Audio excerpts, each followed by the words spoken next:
Hello, bachcho. Let's read this question. So this question says, an object of mass small m is at rest on Earth's surface. Escape speed of this object is VE. Same object is orbiting Earth with a height of h capital R. Then the escape speed is V prime E.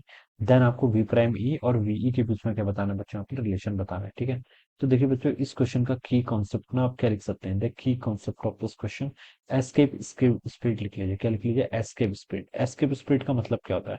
Escape speed होती है, देखिए, this is the minimum velocity अगर हम किसी object को दें सो that it will leave the gravitational field of अर्थ। ये अर्थ के ग्रेविटेशनल फील्ड से क्या हो जाए, लीव कर जाए। ठीक है, तो देखिए हम इसको ऐसे लिखते हैं। देखिए यहाँ पर देखिए हम लिख सकते हैं कितनी एनर्जी होती है आपकी, G M M by half, sorry, G M M by R. ठीक है, दिस इज द एनर्जी। ठीक है, मैं इसको ऐसे समझाता हूँ। मान लीजिए ये आपकी क्या है, दिस इज अर्थ। अर्थ है, ठीक है, जिसका मास कैपिटल एम के इक्वल है। ठीक है, और यहाँ पर आपको कोई ऑब्जेक्ट है जिसका मास क्या स्मॉल है, हमें इसको अर्थ के ग्रेविटेशनल फील्ड से बाहर लेके जाना है। ठीक है, तो इनिशियली देखिए मुझे बताने की कितनी एनर्जी दूंगी so that it will move away from the gravitational field of earth.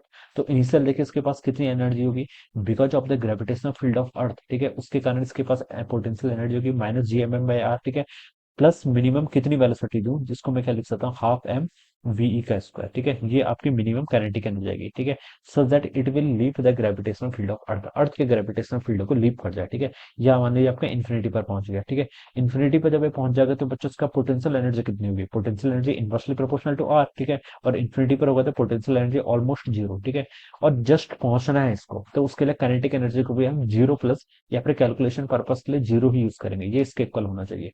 तो यहाँ से आप देखिए क्या लिख सकते हैं, एम से बच्चा आपका एम कैंसिल हो गया, तो यहाँ से आपका रिलेशन आ गया, जो आपका वीई का स्क्वायर होगा वो कितना हो जाएगा आपका, two G M divide by R के इक्वल। ठीक है, ये वैल्यू आ जाएगी इसकी। और वीई को आप यहाँ से लिख सकते हैं under root of two G capital M mass of the earth divide by R radius, ये आ जाएगा। ठीक है, this is question number one. ये क्या होगी आपकी question number, this is for the escape velocity. ये आपका एस्केप स्पीड का क्या गया बच्चों, एक्सप्रेशन आ गया।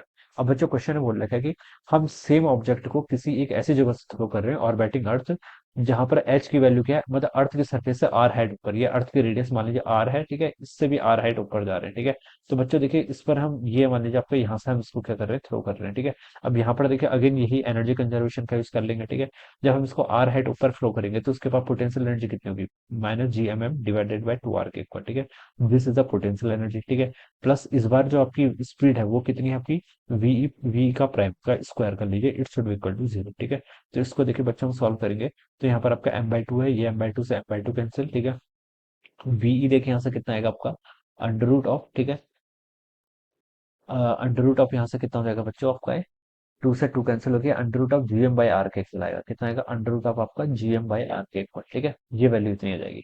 तो ये आपका this is our equation number two.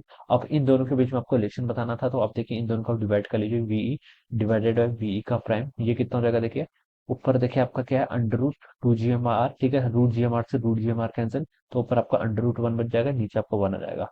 तो यहाँ से आप लिख सकते हैं वीई प्राइम किसके इक्वल होगा आपका, V divided by under root of two के इक्वल। तो ये आपकी इक्वेशन होनी चाहिए। ठीक है, this should be the answer, ये क्या होना चाहिए आपका आंसर होना चाहिए, वी आपका, या फिर आप इसको ऐसे ले लीजिए, आपकी वीई की वैल्यू होगी वो रूट टू टाइम्स आपका वीई प्राइम के इक्वल होगा। ये रिलेशन आपको बताना है।